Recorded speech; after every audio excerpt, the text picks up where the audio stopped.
A meal shared, living with friends and family, having your lost wallet returned. Here you go. There are many things to make you feel happy and add a small bit of joy into your life.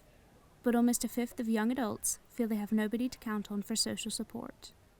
No one ever wants to be the one to speak out, or wants to be the one to sort of put a dampener on the mood on a night out by bringing up emotions and feelings. Like, you have to be very comfortable around a friend group to open up. Ben is a student at the University of Winchester. He recounts how after a close friend of his passed away, his friend group turned to substance use and abuse in order to deal with the pain. I mean, it's coming up to 5 years since one of my friends died of a brain tumour, and that just sort of within our friendship group and our wider school just sort of was quite a shock. Like, it was 3 months from him being diagnosed to him passing, so like there wasn't a lot of like sort of transition, like time between it. So when he then passed, a lot of us sort of really struggled with it.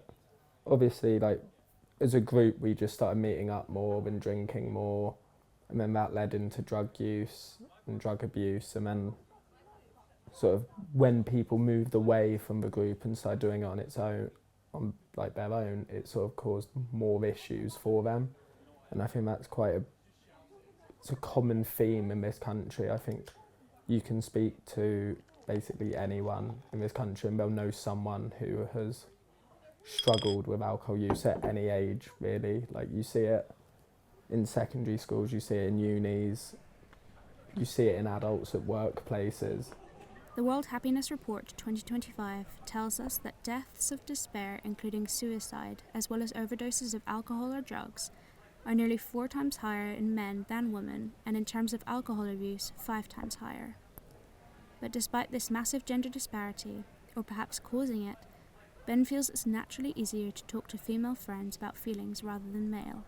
When I'm speaking about feelings and how I feel, I find it a lot easier to speak to my female friends about it.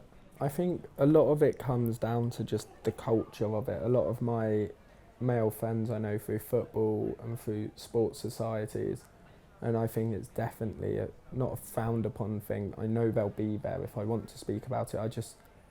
They're not used to having those conversations. But hope should not be lost. Ben calls for communities to come together and start that all-important conversation.